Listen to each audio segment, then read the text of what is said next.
Welcome to Truth for Our Time with your host, Tamara Scott.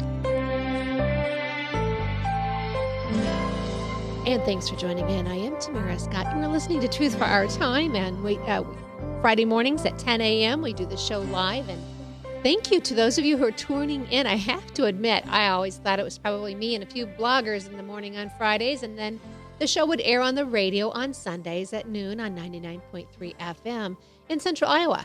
And so thrilled, as some of you know, we've had over 24,000 viewers during the show. And so thank you for tuning in. I appreciate it. If you enjoy it, send it to a friend. Send a link. Maybe they might enjoy tuning in as well. So we thank Webcast One Live Studios for our studio time and 99.3 FM Sundays at noon for the airtime. I'm going to jump right to our guest on the phone line. Brigitte Gabriel is joining us today. Brigitte, you probably know that name. You've probably seen her in the media. I have appreciated the work she has done for some time. I don't know when it was. I got to meet her when she came to Des Moines, but she has founded the group Act for America. She is a leading expert on global Islamic terrorism. She's the author of 2 best-selling books. The first one, Because They Hate, a survivor of Islamic terror warns America. And then They Must Be Stopped, Why We Must Defeat Radical Islam and How We Can Do It. Brigitte Gabriel, I am honored and excited to have you on this program. Oh, Tamara, thank you so much. I'm delighted to be with you. I'm looking through your bio, and you came to America in '89. Now, I'm trying to think back what the climate might have been. I don't think that we really talked about Islamic terrorism at that point. You started a production company yourself. You had clients such as ABC, NBC, CBS, CNN, Fox News, Oprah Winfrey, Dr. Phil, Discovery, The History. My point, those are not necessarily conservative outlets. And so here you were amongst all these folks. Hello? Brigitte? Hello? Brigitte, can you hear me? Brigitte? Hello? I can hear her. Tamara? Yes. Yes. Okay, now I can hear you. Okay, very good. You completely disappeared there. I have no idea why, and I apologize, and we'll pray it doesn't happen again. I just listed off the numerous affiliates that you worked for with your with your television production company, and I was saying that they were not conservative, and yet here you worked with them, and these are the companies today we can't get the truth out of. Back then, was there an issue? Did you see that they were covering up news, or was it just not something we were discussing yet? It was something that we were not discussing in America. It was something that most people in America didn't even pay attention to. You see, I came from a world where Islamic radicalism was exploding worldwide. We paid attention to it because it affected our life. But me in particular, Tamara, I was news anchor for World News in the Middle East between 1984 and 1989. And that's when we started seeing a true rise of Islamic radicalism worldwide. But America was not paying attention. The world was not paying attention, despite the fact that we had seen terrorist attacks on 4 continents across the world. When I was reading the news every night on television, I reported night after night about terrorism activities. And there was a pattern developing. The name of the perpetrators, even back then, between 84 and 89, were all Muslims. Ahmed, Muhammad, Hussein, Ali. The name of the victims were always Westerners, Christians and Jews. Terry Waite, Terry Anderson, Colonel Higgins, the Achille Lauro, the TWA flights, the Pan Am flights. I can go on and on. I realized very quickly that what I used to think was a regional problem between a majority Muslim Middle East trying to either kill or expel the minority Christians and Jews had become a worldwide problem, but the world was not paying attention.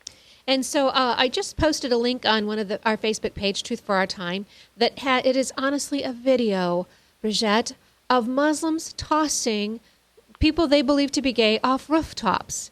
And it is a video of it. And I was so disturbed, but I posted it so people could see it. And at the top, I just said, you need to decide whom this day you serve. Do you still think Islam is a peaceful religion? And do not be confused. The God of the Bible, who tells us to simply shake the dust off our sandals and walk away should someone refuse our gospel, is far different from the God of Islam. Is that a correct statement? Oh, that is a very absolute correct statement. What we realize in Christianity is the more people become devout in Christianity, the more they follow the Bible, the more they want to emulate Jesus, the better people they become. I mean, look, Jesus says, pray for those who persecute persecute you, pray for your enemy, forgive those who trespass against you.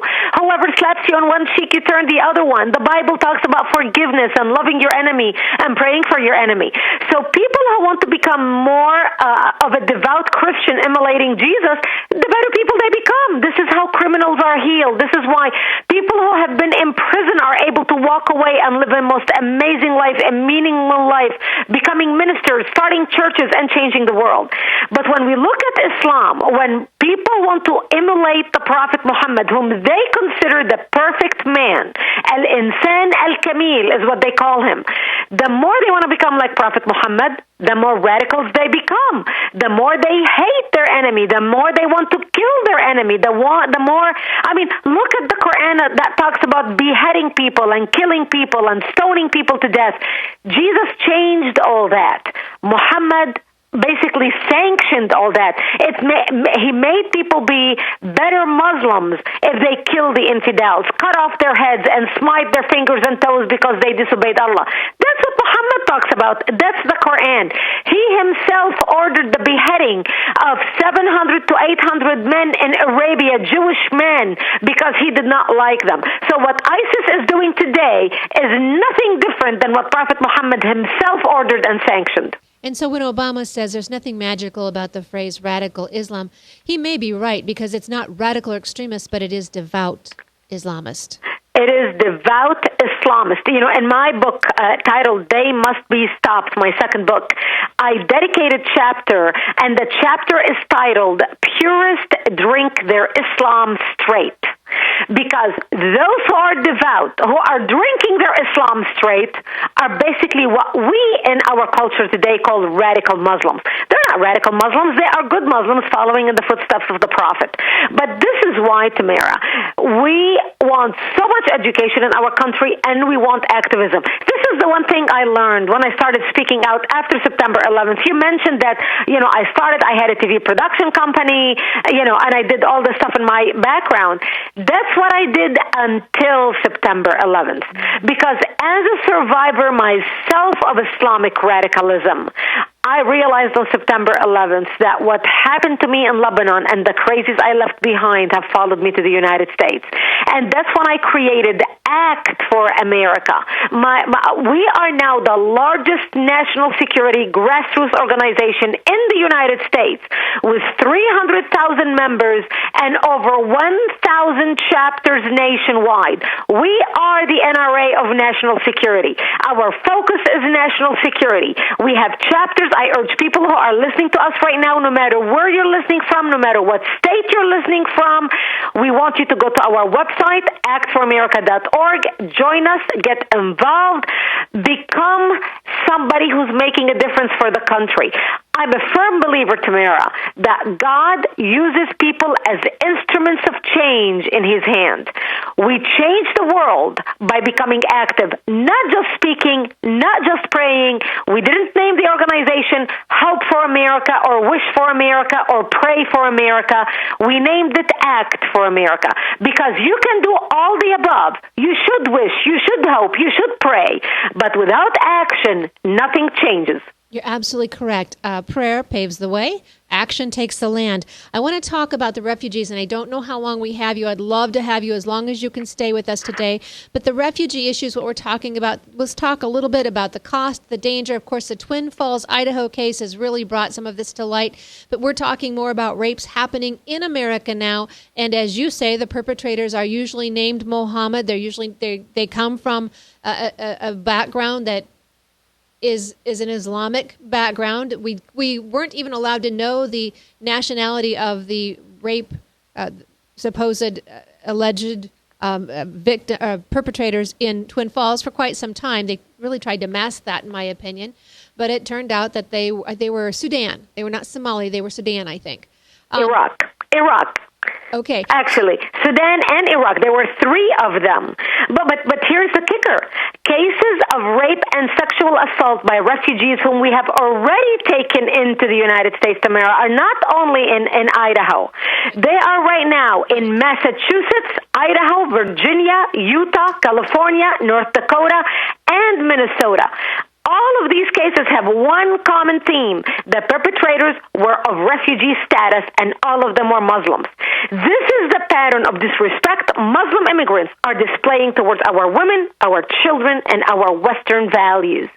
So what we are bringing into the country is already what we are seeing in Europe. I mean, look at what the refugees are doing in Europe. That's the exact same we have already brought to the United States, and Obama wants to bring more.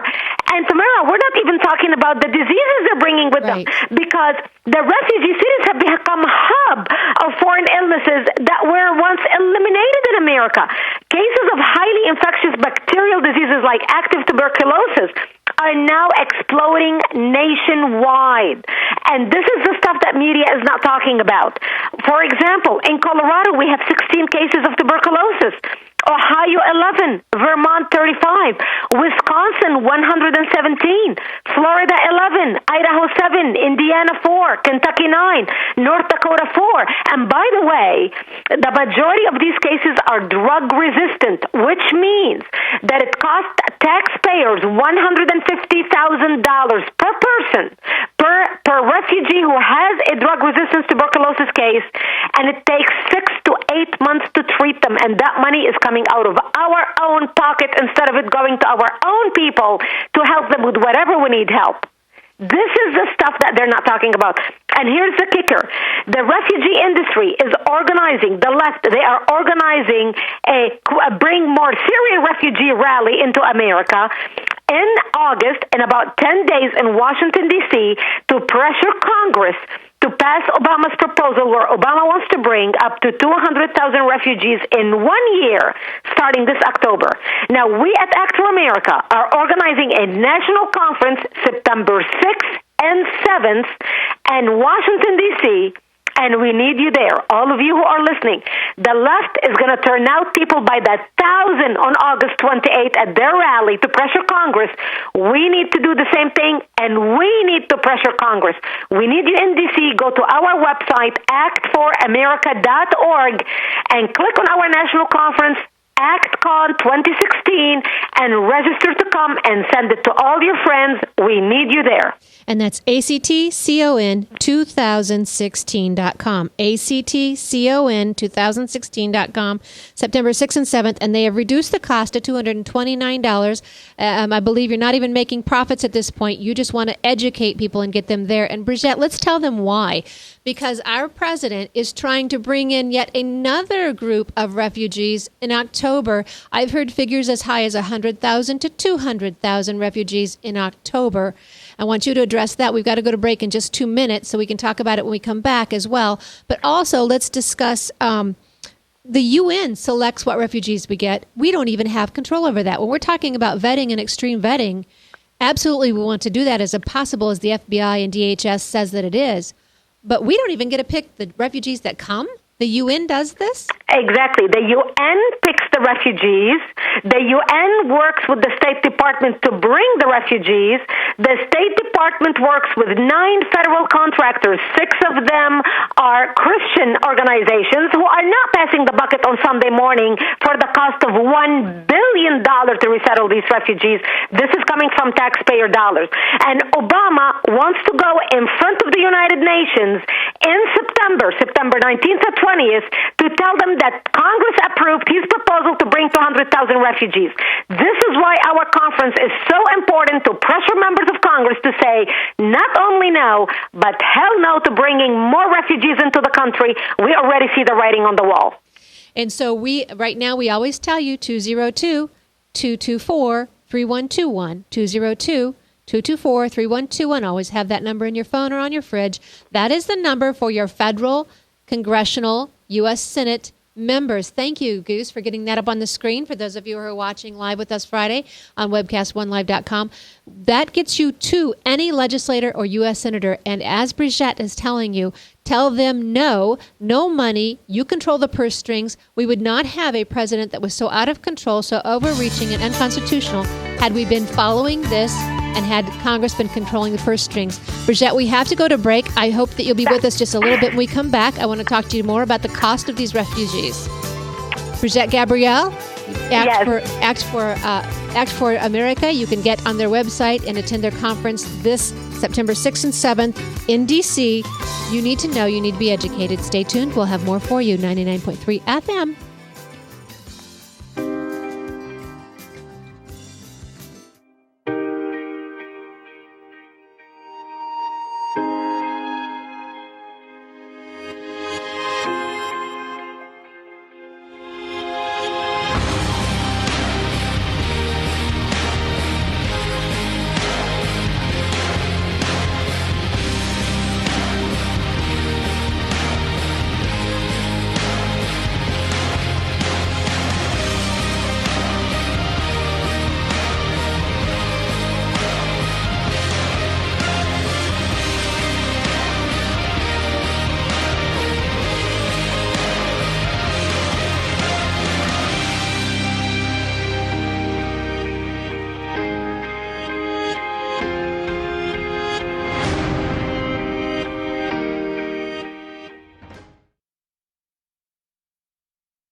Credit cards are like grandkids. They love you, sometimes get out of control, and it's fun to get a new one. Who can stop them from piling on?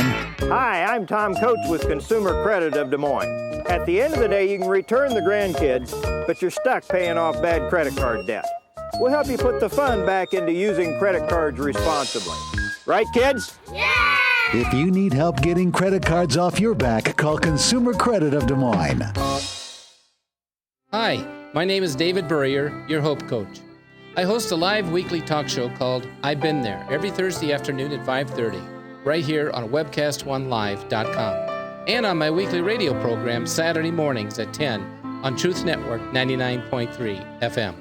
I interview common everyday people who have survived incredible life challenges and who testify to God's faithfulness in the midst of their storms. So join me as we bring a message of hope and encouragement. Everybody needs hope. I know, because I've been there. Hey everybody, I brought Northern Lights Pizza, and it's got Graziano sausage.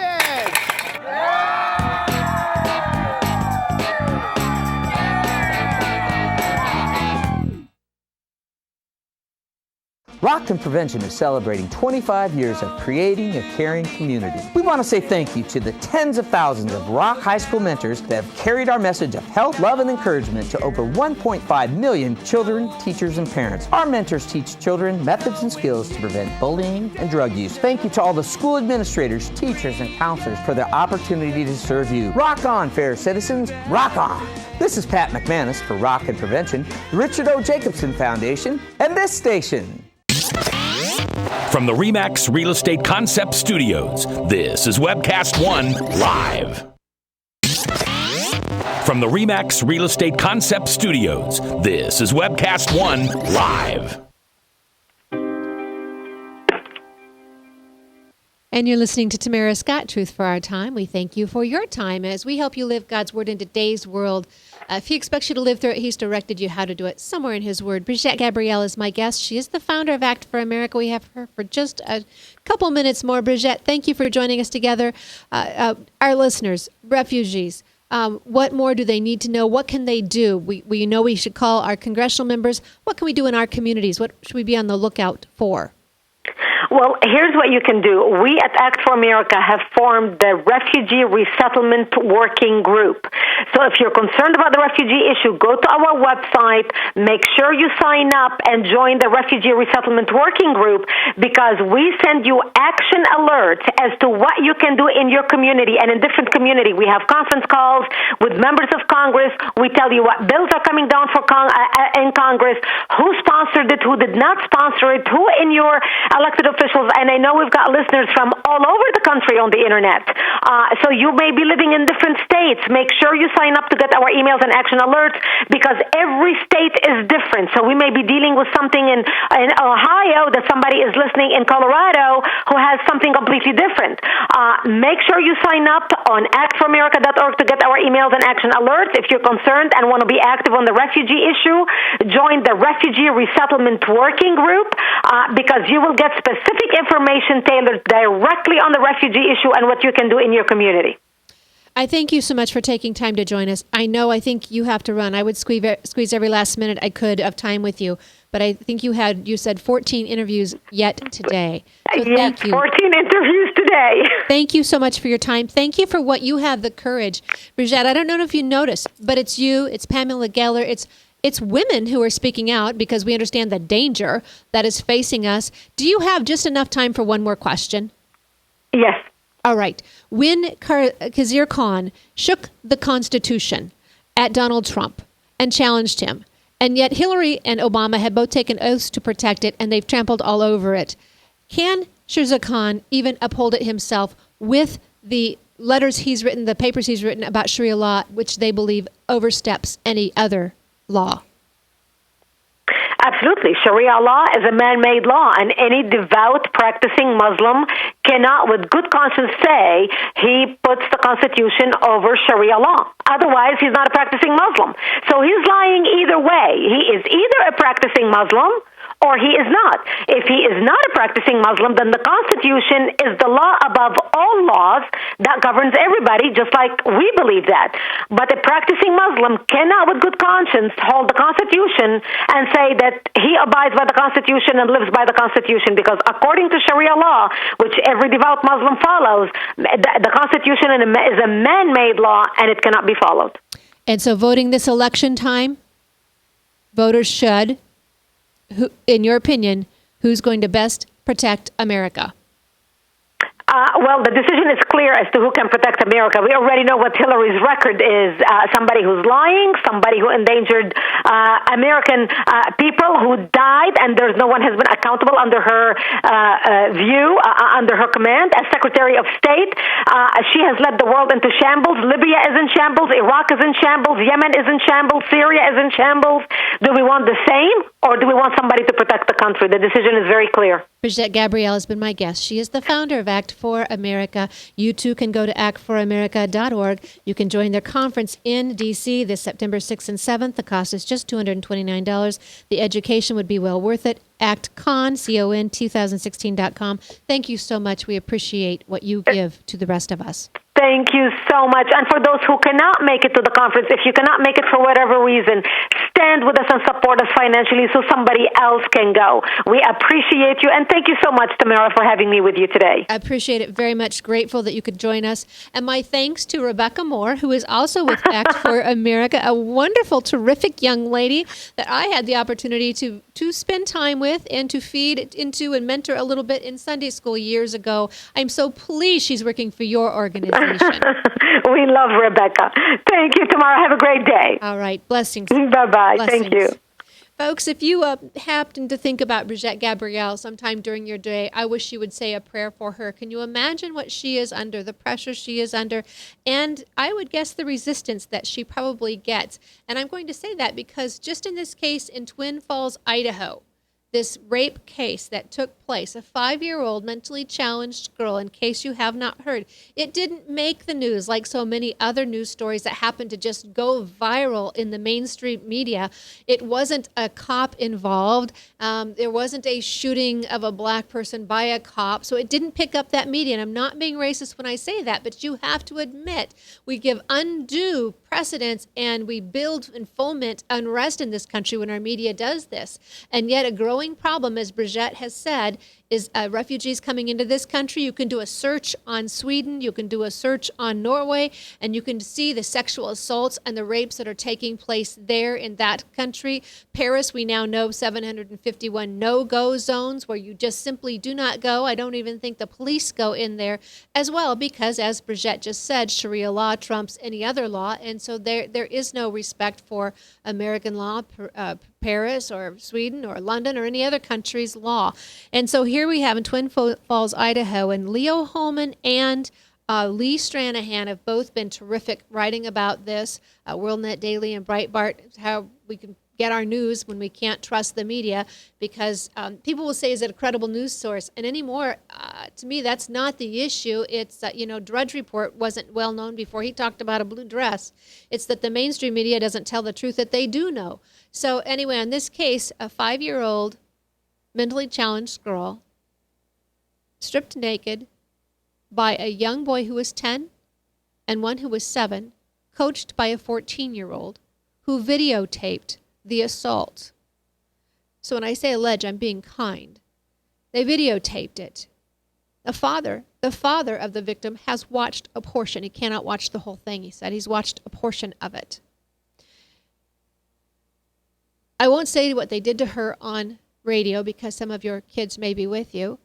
I will tell you that they urinated all over her.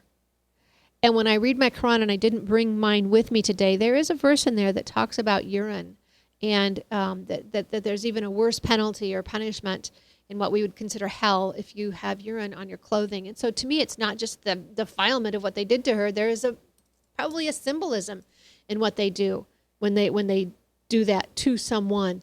So this case is ongoing, and then we also have the stories of, let me see if I can find a couple of them.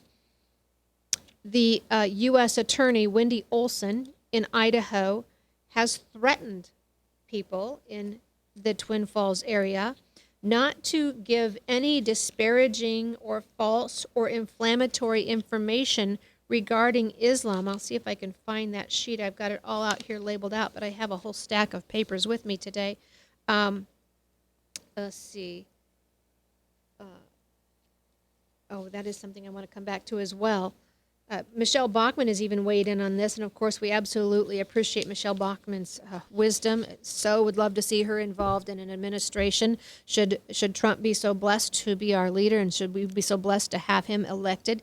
The U.S. Attorney indicated in a statement Friday that Idahoans who spread, quote, false or inflammatory information about alleged Muslim perpetrators may be subject to prosecution. And we've had several folks come in since this time, attorneys who have said, professors who have said, not only is she out of line, your speech there's free speech. Now, if you make a direct attack or a false statement knowingly about someone, that's different, but it's not the same when you have statements like this. And then one of them even said, there's probably even going to be errors made in something like this, and the courts allow for such a statement to be made in error. So her threat was to intimidate and to quiet and to hush a community. Apparently someone had said that they were from Somali, but they were from Sudan, one of the earlier reports. They also mentioned a knife in one of the earlier reports, and apparently there wasn't a knife. I don't know whether there was or was not. I can just tell you what we've read on these reports. Thankfully, an older woman, I believe 89-year-old older woman, saw something suspicious going on in the laundry room of this apartment complex, and she opened the door and stopped this hideous attack. Again, a 14-year-old coaching a 9 and a 7-year-old how to sexually assault a 5-year-old. When Brigitte Gabriel says it is the culture, when she says the perpetrators always had similarities in their name or their beliefs, we're not saying that every rape case absolutely is a Muslim, absolutely not saying that whatsoever. But with this refugee issue and the changes coming in, it is something we need to consider. Okay, here as well, Ann Corcoran, the author of Refugee Resettlement Watch blog, which is a good blog for you to follow, said Olson's statement is reminiscent of Attorney General Loretta Lynch's warning the day after San Bernardino Jihad massacre, in which Lynch said she would take aggressive action, quote, to prosecute anti-Muslim rhetoric that edges towards violence. Lynch was forced to walk back those comments after the outrage of free speech advocates. And then they have the nerve to say, see something, say something. This people in San Bernardino had seen something, but they were concerned if they did, this type of rhetoric coming from our government officials, this intimidation, is why people won't say anything. And we had Philip Haney on this show, as you know, who has written the book, See Something, Say Nothing. He was one of the founding members of the Department of Homeland Security, and he was facing several investigations in the latter years of his career, a stellar career, of which he's received many, many rewards, because the Obama administration did not like the fact that he would not purge Islam's connection to terrorism. And in fact, there's a video of him testifying before Congress where he said, if you would have allowed our programs, we would have been able to warn you and stop San Bernardino. But he said, because you cut off our programs, there will be consequences. So this is what's happening in this administration, of which Hillary Clinton continues to tout and praise, and she would continue on. It would be a third Obama term. So you need to think about that for some of you folks who say never Trumper and he's just not holy enough and he's not this and he's not that. This isn't your opportunity at this point to get to choose this or that. You're down to two that have the opportunity. If you vote for anybody but those two, it is a wasted vote. It is a rebellious vote of someone who's trying to make a stand, and to the consequences, be darned. And those consequences could be the freedom of this nation, could be the future of your children, could be the tossing away of the Supreme Court that will take 40 to 50 years, a half a century to get back, if we ever get it back at all. And I just recently saw an article where they were talking about voting for Gary Johnson, and here's why you should. Because even though we don't agree with him on his promotion of same-sex marriage, his abortion rights, his libertarian views on drugs, that he wouldn't win anyway. So I ask you, where is the logic in that? If these are the same folks who are not able to vote for Trump because their morality won't allow them, or some who are saying, I just can't stand before a holy God and say I voted for Trump. We talked about that in last week's show, and if you want to go back to the beginning of the show, you can hear what I've said about that. But to say that about a Trump, but then you go and vote for someone who doesn't espouse any moral values as far as we believe it is our Judeo-Christian values, why is it okay for one and not the other? Because a Johnson's going to lose doesn't make it okay. Your ethics, your integrity is the same when you pull that lever, no matter what. We'll be right back after these messages. Northern Lights Pizza's amazing garlic butter makes amazing breadsticks. Now available in 12-ounce bottles at Northern Lights, Hy-Vee, and Graziano's. Northern Lights Pizza.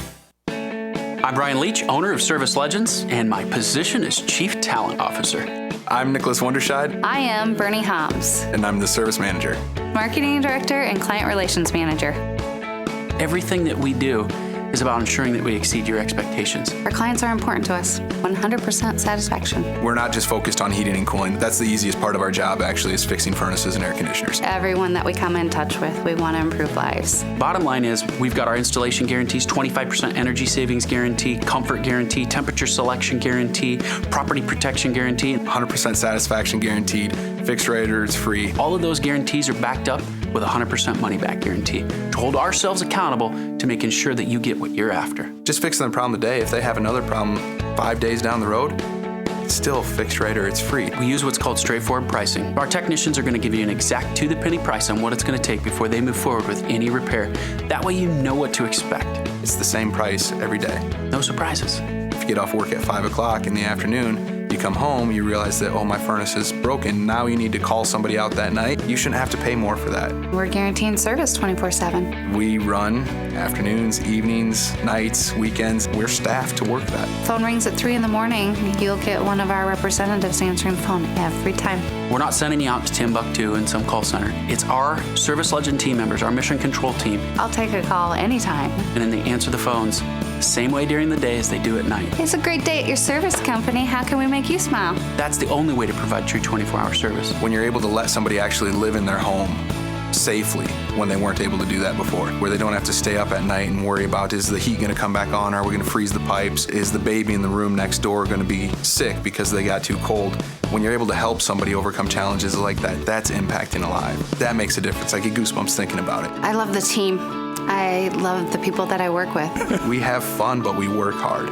I call them my ambassadors of legendary service. If you could just envision what that is, that's who we're sending to your home. They literally will call in, pick up the phone and call and say, hey, I want to talk to your manager. And I get on the phone, they're like, that technician that was at my house was the greatest technician ever.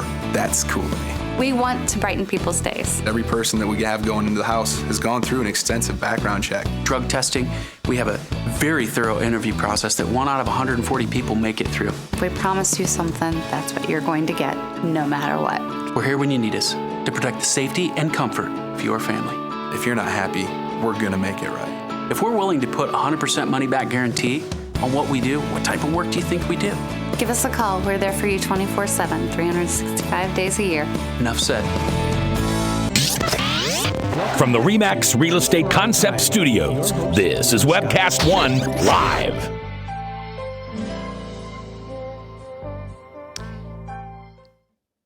And I am Tamara Scott. You're listening to Truth for Our Time, where we help you live God's Word in today's world when the headlines hit home.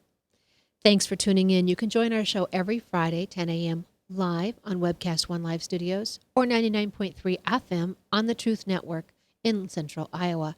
And we appreciate that airtime and the studio. Mac, thank you for sharing with us. We've been talking about the refugees coming in. And why are we talking about this? Because as Brigitte Gabriel said, the president is hoping to bring another 100,000 to 200,000 refugees into this country by November, by the voting date. Am I suggesting that they'll be voting? I'm not saying that, but he's pushing it by October. Now, I would say whether the election or not, students will misbehave when the substitute is there before the regular teacher comes back. And I think that's why you're seeing some aggravated or more aggressive behavior around the globe towards us, because they know there's a chance come November 8th that things are going to change in America. We will have a commander-in-chief by the name of Donald Trump who will defend our nation, who will rebuild our military, who will empower our soldiers. He said he'll change the rules of engagement so they don't have to be a victim of a shot or a wound before they can defend themselves. He will change it so that we can defeat our enemies. How terrific would that be? So I think that's why you're seeing some of this, and I think that's also why Obama may be trying to get some of this through before we even have our election. But let's just go through, and I just took my glasses off. Okay, a couple things. Bill Haney on the show in July said that there had been 28,660 jihad attacks around the world since 9/11 to today. 28,660 jihad attacks around the world from 9/11 to today. And that was in July. Since July, we've had Nice, France, the truck, Württemberg, Germany, the axe attack, another Syrian refugee with a knife attack, Ansbach, Germany, 24 refugees blew themselves up, allegiance to ISIS is what they were yelling. Normandy, France, cutting the throat of a priest at the altar in his sacred worship time. And they're not even mentioning the wife of an American professor, the blonde, who was murdered. So they haven't even mentioned that one. And I've probably missed more. These refugees are coming into our country, and as I said, we don't even get to choose who. As some folks are beginning to cry out now, there was, I believe, a rally at the Idaho State House because of the refugee area issue. And they're saying at least send Christians to Christian nations and Muslims to Muslim nations. That's not racist. That's not a political. That's not a religious discrimination. Should be helpful. You would think that's would be what people would want, what people would desire. Those going in, as a Christian, I'd rather go to a Christian nation than someone who was contradicting my views, unless God called me to be a missionary. Let's go back to the cost. Let me see if I can find my sheet on cost for you. According to the Center for Immigration Studies, and this was in November of 2015, 91% will receive food stamps, 12 times the cost to care for one refugee here in America than what it would cost in a neighboring country of where they're coming from. 12 times the cost to bring them here to America and care for them here than what it would cost in a neighboring country of where they are now. 68% of those refugees will be on what we call cash assistance. The cost of one refugee in the U.S. could help 12 in the Middle East for 5 years.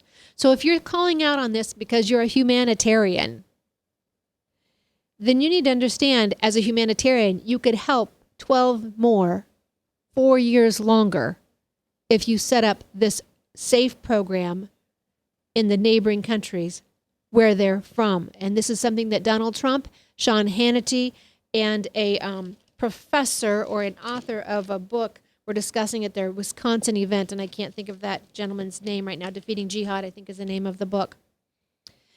They're saying that many of them are self-sufficient, but we should know self-sufficient means not that they're self-sufficient. It means that they no longer require a cash assistance, but they still get food stamps, welfare, housing, or Medicaid. The new ObserverOnline.com last June, this 2016, says $20,000 to settle each refugee and asylum seeker. Huffington Post, of all people, has said that the Syrian refugee program could cost $1 billion, and I've seen upwards of $2.5 billion. Is it Leo?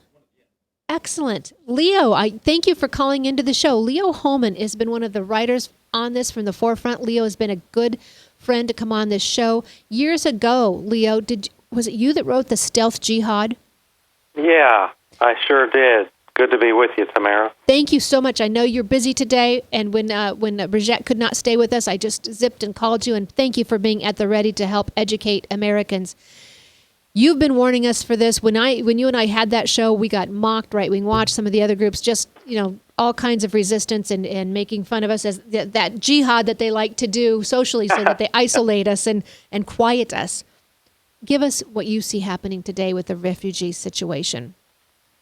Well, what I see happening, Tamara, is we are bringing in tens of thousands of the refugees from countries that have just very poor records of relations with America. They have they're ruled by Sharia law, for instance, and if your listeners know anything about Sharia law, they do. Then they would know that there's not a whole lot in Sharia law that is compatible with the U.S. Constitution. The way that women are treated, the way gays and lesbians are treated, it can range from 50 lashes to death, depending on the country. If a woman is raped, she's got to have multiple male witnesses, or she's guilty of adultery and is going to be treated the same way. It's just horrendous. In some of these countries, a woman has to have a male relative with her to even leave the house. This is the way it is in Saudi Arabia and many of the Gulf states, for instance. And that could be a 4-year-old male, but he would have more importance than the female who is an adult and could be a contributing member to society. Leo, I have, actually in front of me, one of your articles, Refugees Secretly Flooding into These States, and this is from July 19th, 2016. In there, you kind of go through some of the states who have received, because some of these governors don't even know that they're receiving refugees. In fact, Governor LePage, is he from Maine? Now they're trying to come against him because he had the courage to speak out on one of the folks who apparently went back to be with ISIS, had been on the welfare program in Maine. And he had the courage to speak out, and now the officials are reprimanding that they may come after him. But in your article, you say that we've gotten them here in Des Moines, Iowa. You say that Minnesota, Omaha, Nebraska, Kansas City, several cities right here in the heartland have received refugees.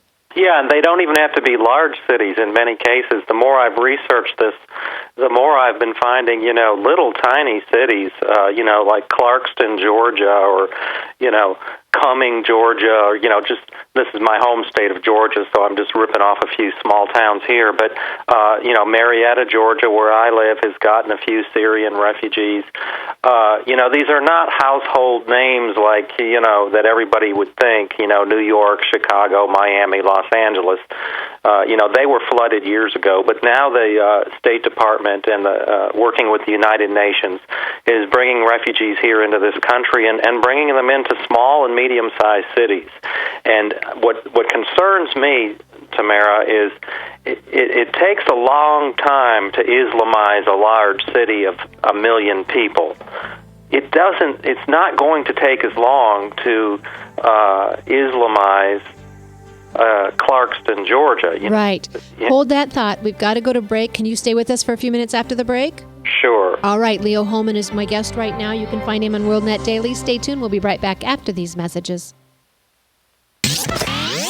From the RE/MAX Real Estate Concept Studios, this is Webcast One Live. Credit cards are like grandkids. They love you, sometimes get out of control, and it's fun to get a new one. Who can stop them from piling on? Hi, I'm Tom Coates with Consumer Credit of Des Moines. At the end of the day, you can return the grandkids, but you're stuck paying off bad credit card debt. We'll help you put the fun back into using credit cards responsibly. Right, kids? Yeah! If you need help getting credit cards off your back, call Consumer Credit of Des Moines.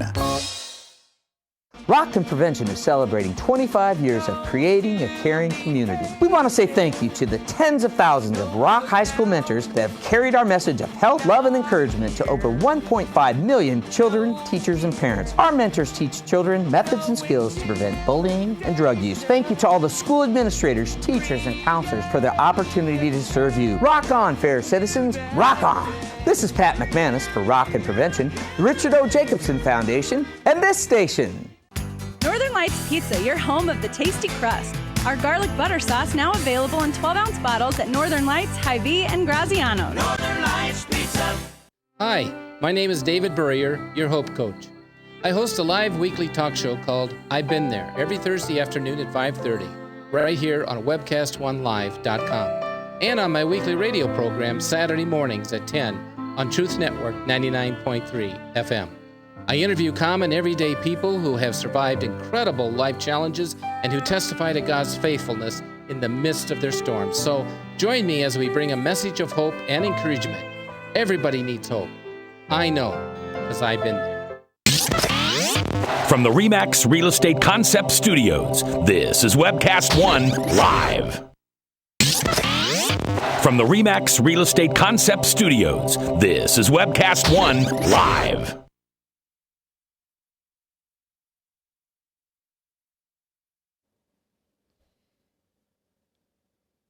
And you're listening to Tamara Scott with Truth for Our Time. Thank you for tuning in. Leo Hohmann is my additional guest today, and I'm so pleased and honored that he would take time to call us. I want to get him right back onto the airwaves for you. Leo, you were making a great point about our government bringing refugees into small towns, mid-sized cities, where they will have more of an impact.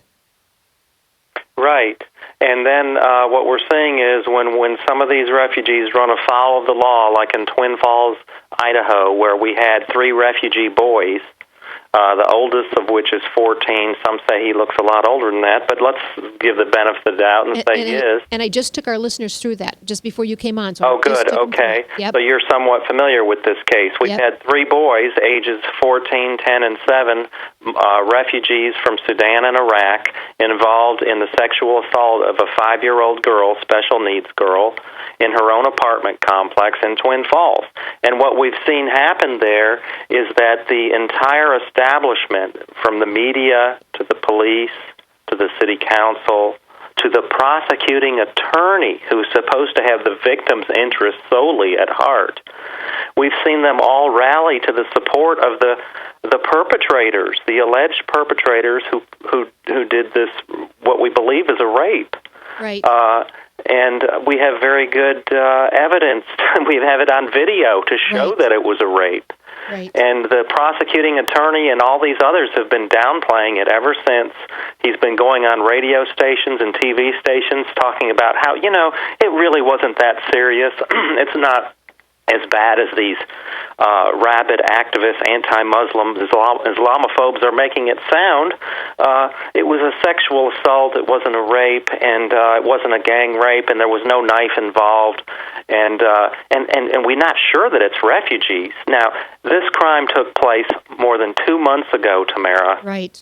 And we're supposed to believe that the prosecuting attorney, the police chief, the city officials, after all this time, have not been able to confirm that the perpetrators are refugees.